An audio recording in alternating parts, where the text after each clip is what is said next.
हम पढ़ रहे थे growing up as boys and girls, और इस वीडियो में मैं आपको बताऊंगा कैसे वुमेन की लाइफ चेंज हुई और अब वो पढ़ने लगी। अब उसके लिए बहुत सारे रिसोर्सेज अवेलेबल हो गए।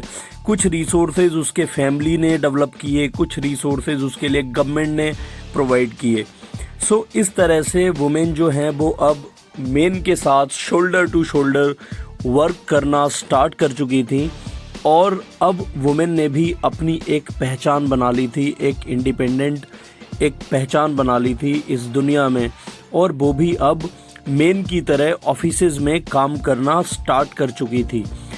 अब ये मैटर नहीं करता है कि एक वुमेन है तो वो घर के ही सिर्फ काम करेगी, लेकिन अभी भी एक बहुत बड़ी प्रॉब्लम जो वुमेन के साथ आती है वो है घर के काम करना, हाउस होल्ड कोर्स को करना। सो लाइक कपड़े धोना, या फिर स्क्रब अटेंसिल्स, बर्तन धोना, या फिर घर में बच्चों का ध्यान रखना, ओल्ड एज पीपल का ध्यान रखना, या फिर जो बीमार पड़ जाते हैं उनका ध्यान रखना। सो ये सारे काम जो होता है वो वुमेन ही घर में करती हैं। अब ये वुमेन जो होती हैं इन्हें मॉर्निंग 5 o'clock और 5:30 दे वेकअप, वो 5:30 उठ जाती हैं, और रात में 9 बजे 10 बजे तक, जब तक सब लोग सो नहीं जाते तब तक उनके काम कंप्लीट नहीं होते। सो वुमेन जो होती हैं उन्हें बहुत सारे काम घर के लिए करने पड़ते हैं। बट ये तो हम अभी सिटीज़ की बात कर रहे थे। विलेज में सिचुएशन और भी ज़्यादा क्रिटिकल है। Village women need to get firewood for their stove from the forest. उन्हें जंगल से लकड़ी लेके आनी पड़ती है जिससे उनका चूल्हा जलता है। बट कुछ एरियाज़ में इंडिया में वाटर की अवेलेबिलिटी उतनी अच्छी नहीं है, तो विलेज वुमेन को पानी भी इवन पीने का बाहर से या दूर से, राजस्थान में, गुजरात में 2-2, 3-3 किलोमीटर से भी पानी लाना पड़ता है। और इससे भी बड़ी बात यह है कि वुमेन इतना काम करने के बावजूद भी उन्हें इसकी कोई वैल्यू, उनका मतलब ऐसा नहीं कि उन्हें कोई पैसा मिले घर के काम करने के लिए। सो वुमेन आज की डेट में डेवलप हो चुकी है। वो घर के बाहर काम कर रही है, वो घर में काम कर रही है। और इससे भी बड़ी बात यह है कि जब वुमेन को घर में भी काम करना पड़ता है और घर के बाहर भी काम करना पड़ता है तो क्या हो जाता है, उसके ऊपर डबल बर्डन हो जाता है।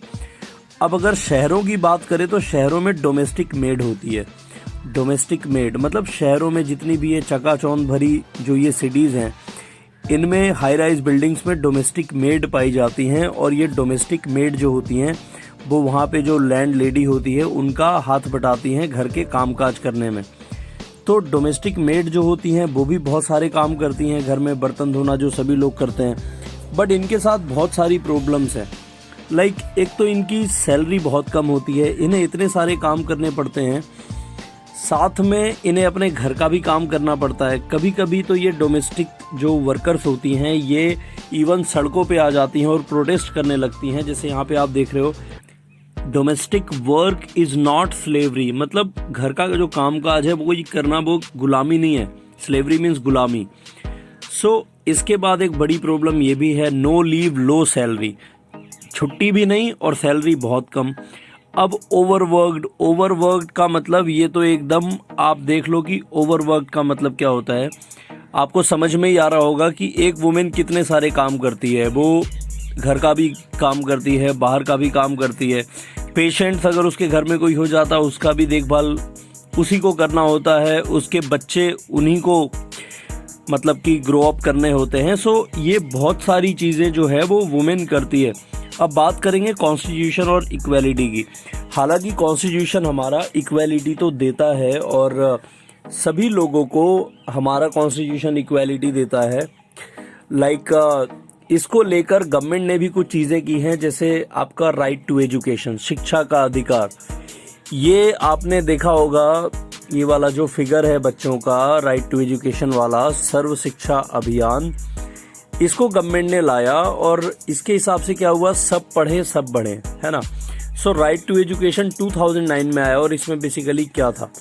सो ये वैसे तो इफेक्ट में 2010 में आया, बट ये पास हो चुका था 2009 में।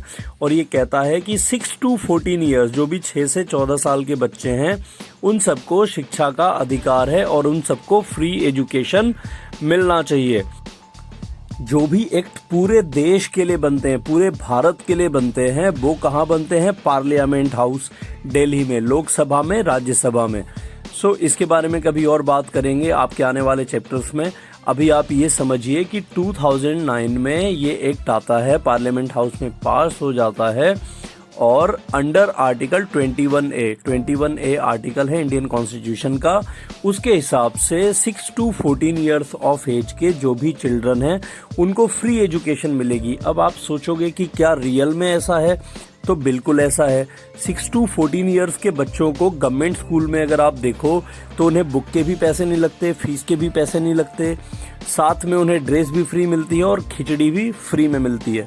सो ये सारी चीज़ें क्या हैं? यही बताती हैं कि जो बच्चे हैं उनको फ्री में शिक्षा मिलती है। अब एक और बात है कि एवरेज इनकम जो इंडियन वुमेन की होती है वो 27% लेस होती है। जैसे अगर कोई गांव में भी लाइक खेतों में अगर कोई लेडी काम करती है तो मेन के कंपैरिजन में उसकी सैलरी कम होती है। हालांकि गवर्नमेंट क्या कहती है? गवर्नमेंट कहती है कि all people are equal before law, सभी लोग कानून की नज़र में बराबर हैं। और ये एश्योरेंस हमें देता है हमारा आर्टिकल 14 जो कॉन्स्टिट्यूशन में लिखा हुआ है। इसका मतलब हुआ कि हम सब कानून के नज़र में बराबर हैं। आपको याद रखना है article 14। Article 14 gives all Indian citizens equality before the law. हम सब कानून की नज़र में इक्वल हैं और हमारे साथ किसी भी प्रकार का डिस्क्रिमिनेशन नहीं हो सकता है। डिस्क्रिमिनेशन का मतलब भेदभाव। सो आपको ये लेसन याद रखना है, एवरीबडी इज इक्वल। गर्ल्स और वुमेन के साथ इतनी सारी प्रॉब्लम्स क्यों हैं, उनका डेवलपमेंट क्यों नहीं हो पाया और गवर्नमेंट ने गर्ल्स और वुमेन के डेवलपमेंट के लिए क्या किया है, ये सारी चीज़ें हम जानेंगे इस चैप्टर के नेक्स्ट वीडियो में।